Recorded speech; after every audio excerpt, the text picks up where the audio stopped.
I bought this 2004 Nissan Titan in June of 2020 from a repo guy.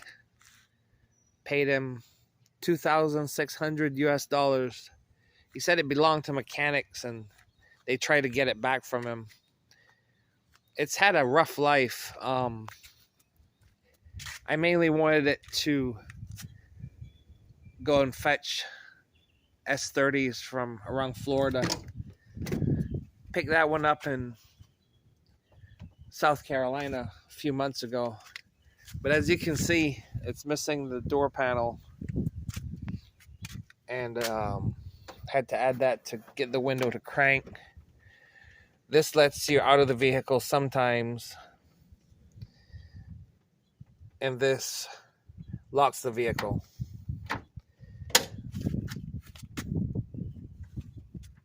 Not sure what happened here.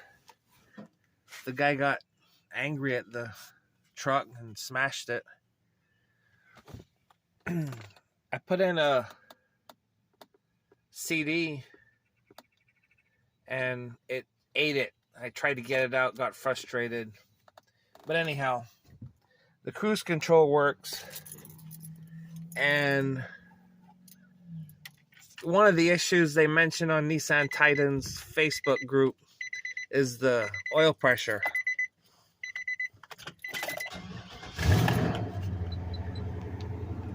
It's always extremely high. So the fuel gauge doesn't work. It's all over the place. Normally it's all the way up. So I have to go by my trip, my range of 250 miles. And what makes matters worse is the display is faded out. Sometimes if you keep pushing that, it just did it for the camera. It'll light back up fully. So you know, reset at every fill up at, you got a range of 250 miles. Just recently found out from the group that the AC has a cabin filter behind there. I think this feature is pretty cool. Got a lot of my collectibles in here. Had to take off this door panel, and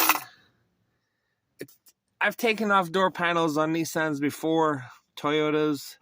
It's a really bad design, so the passenger can't get out through that. The lock still works, but when you go to release the handle, it won't let you go around from the outside.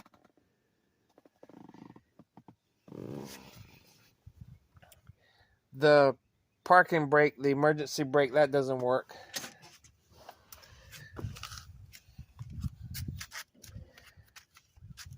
Used to have like a child lock switch here. I had to take it out to get the back doors to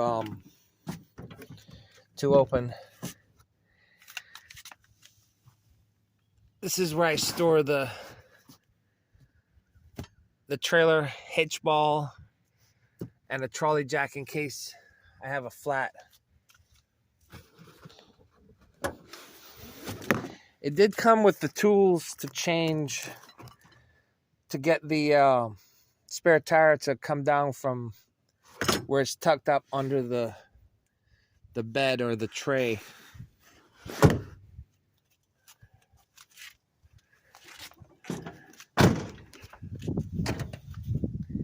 My first V8 truck, and what I learned from joining the Facebook Nissan Titans group is a lot of things that I'll try to go over.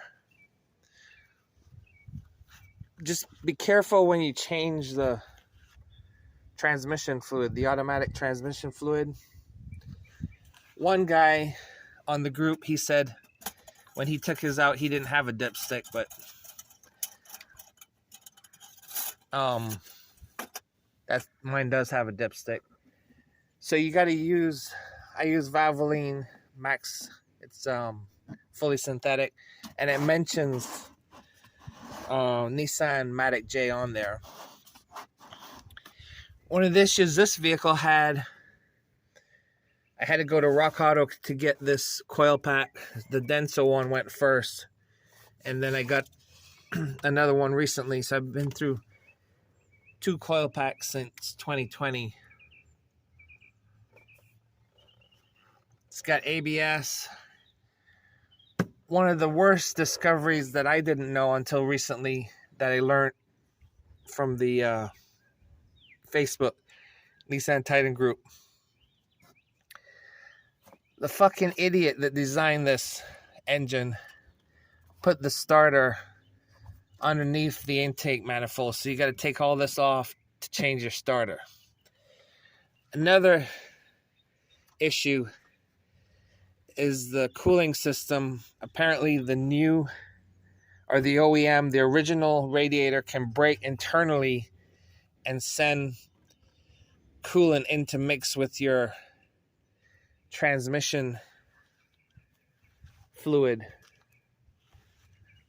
The solution to that is the Hayden external transmission cooler from Amazon. But here's more about the cooling system. When I got this vehicle, the gauge was working. The temperature gauge was all over the place, so it needed a thermostat. Recently, after my trip to South Carolina, I found out the spring clamp here had broken, and it was just being held on by corrosion. So I changed out and put a new upper hose. One of the first things I did, and I have a video on YouTube, is to change the serpentine belt. That was pretty easy, actually. But back to the cooling system. So here's where the pressure is released. On my system, it drinks a little bit of coolant still. Obviously, it had a leak from there when I pressurized the system. In order to pressurize the system, I had to plug up these hoses and pressurize it from here. And it did hold pressure before I changed out the radiator clamp. Now it doesn't even hold pressure. But the end of that story is, this is where you release the pressure, and some guys have problems with this getting overfilled. One guy on the group, he put in an aluminum radiator, and this was being overfilled all the time. I don't think that was ever resolved. Had to break down and get an economy battery from Walmart recently. I do the refresher battery thing where you add baking soda and Epsom salts to the cells to rejuvenate the battery. Then you drain it and recharge it. Got these supports from Amazon. They're a really good price. I think we've covered everything engine-wise. And let's move on to one of the other issues, which is the rear wheel bearing seals. Apparently they can't breathe, so they leak oil. And that's why you can't see it under there, but the inside of the hub gets wet. This is my custom plastic welding job. I tried the clear tape, but it didn't hold up. It does state on the tape that it's for temporary fixes. And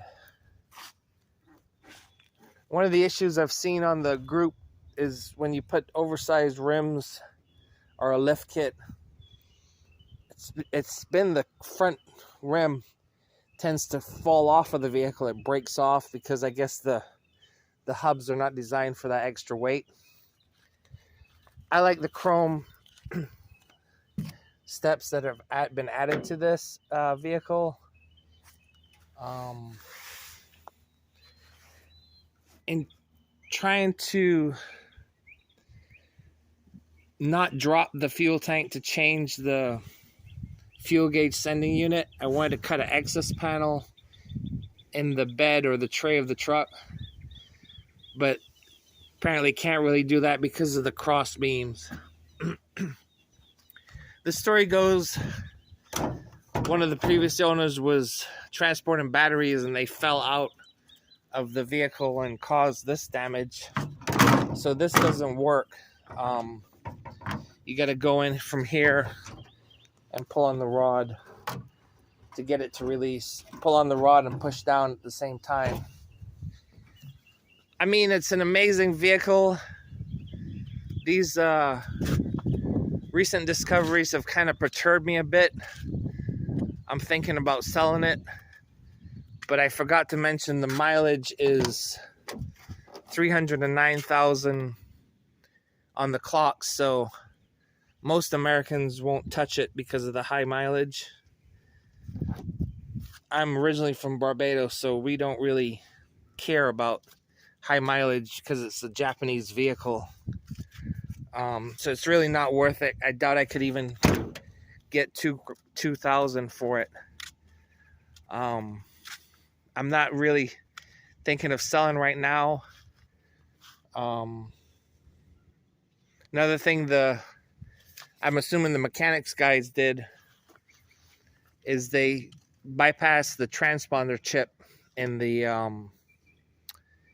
ignition key, so it works off of a regular key now. I think that's about it. Oh, the really disturbing news has one member really distraught is apparently Nissan has a few top speed governor on it. I could only get it up to 110 miles per hour on a closed track, you know, like a really long track with a lot of straights. Wouldn't be doing that on the public roads. Well, I want to thank all the members from Nissan Titans on the Facebook group. They've been really great. There is a search feature if you do join that group where you can search and find the original post with all these topics on it. And that's about it. It's an amazing vehicle. Like I said, I was able to pick up this 73 S30 in South Carolina recently. Prior to that, it made the journey to Mississippi for a 260Z that was all rusted out. Made the trip, a local kind of trip, maybe an hour and a half away in Florida for a couple Z's. I forget the name of the city they were in. Aside from the initial